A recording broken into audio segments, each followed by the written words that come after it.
rethink about a lot of things that we see theoretical frameworks that we perhaps don't see them as theoretical frameworks because we're so used to it because of our disciplines, but it can be viewed as that. Que lleva justo como toda esa digamos, como la problemática tradicional que siempre... This brings the traditional problematic that we have as language teachers, the classic dissociation of our profession, that if we are teaching language, we don't have any other kind of compromise with the social and cultural world, and that we cannot make a critical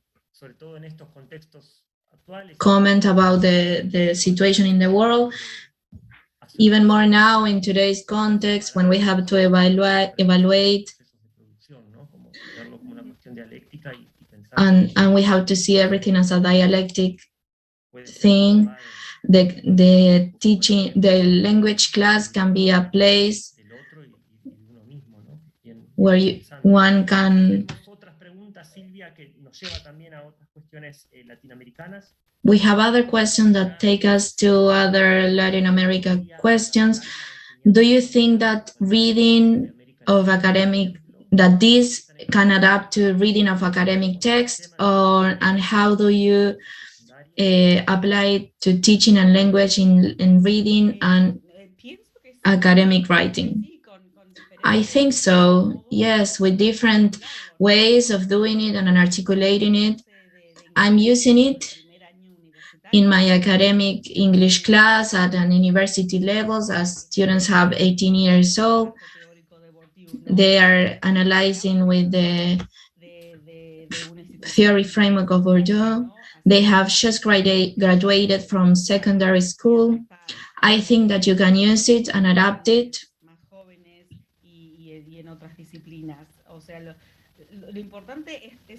The important thing is to think, what do I want students to produce? We are asking them to make arguments, to analyze, and we have to think what tools will be useful for them to achieve this. And again, as I said in the beginning, I'm not investigating in Spanish. I cannot tell you if this can be used or not, because there can be different practices from the ones I'm not used to, but I believe, for what I see, that there is every time more an association of academic writing, because many of us are writing and communicating in English, and we have to follow the patterns of English that later on influence the writing in other contexts. Yeah, but I'm sure that you can use it, and I learn a lot from my daughters. My daughter has 13 years old, and in her international school here in Qatar, I went to a talk where they were telling us how they learned to write, and suddenly a picture of Holiday appeared, and I was like, wow, seriously, I'm really happy with the school they go to now. And in my house, they are talking in different genres from really little. They're talking with a paragraph that has evidence, a conclusion, something they saw. And it's interesting that they learn and write about different genre with different tools. And my daughters are still young, and they haven't yet to write great analysis and arguments, but it's interesting to see how they can use this at school. But we know,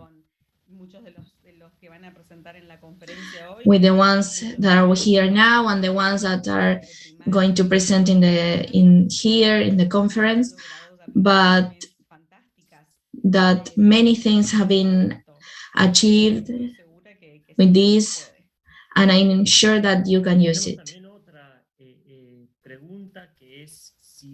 ¿Aplicás esto también con la lectura de textos académicos o cómo integrás la enseñanza? We have another question too, is do you apply this with academic text? Very good question. And many times I wish to give more focus to lecture and reading, but I cannot give focus to everything, but everything that our students can learn from reading and then apply to writing is very important. In this situation of the inequality where we want the students to give a case analysis and we want them to write one, they have to read a lot about different cases from, for example, different social classes in the United States and little case studies of families and more. And they are writing in an analytical way. And we see and we tell them how that is how we want them to do. I will want to do more. Thank you for the question. It's something that I have pending, and I see it when I read, and sometimes I show it to my students, but I have to do it in a more systemic way.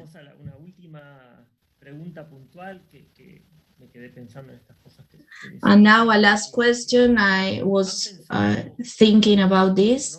Have you thought or seen similar experiences of where these academic writing are using other kind of resources, semiotic resources or academic resources that imply using pictures or audiovisual things, or do you have it as a future challenge?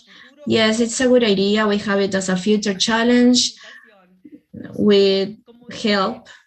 As I said, I'm not really visual. I'm more of a textual person, but I understand that we are in new times and the multimodal analysis is really important. We do workshops on how to incorporate different visualizations, pictures, tables in documents, especially when we analyze cases when they're about to graduate, that are more professional, and maybe they have a client and they don't have to focus so much in analyzing. It's more used in those cases, but students have a lot of difficulties to integrate this to a text, and they say things and like as you can see in the table above or the table below, but they don't name them and have things that we work in class and we talked about them, but it's nowhere the way we focus in class. Our students are really visual and can do this sometimes more effectively than us, but they need a bit more language to unite these two. Also, we can ask ourselves, do we have to support the oral communication in a presentation, for example? Because we are in a discipline that students make presentations all the time, and they have to do PowerPoints, slides, and they do it greatly. They are very good with this. They're good presenting, talking, and developing visual resources. They don't need in this area as much help as in the writing area. Very interesting. It's an area that is full of ideas, and your talk has been really fructiferous. I thank you in the name of all the organization for your participation and for sharing your experience in this topic. I also thank the ones who are following us through YouTube and made questions. Congrats to Silvia Pessoa. We are going to announce that please follow the next panels. You can see the links in the program. And at 8 in Uruguay, we invite you to the presentation of political reforms. Again, Silvia, thank you very much. It was a great experience and a great dialogue. Thank you, everybody. Thank you to you for inviting me, and a lot of success in the conference.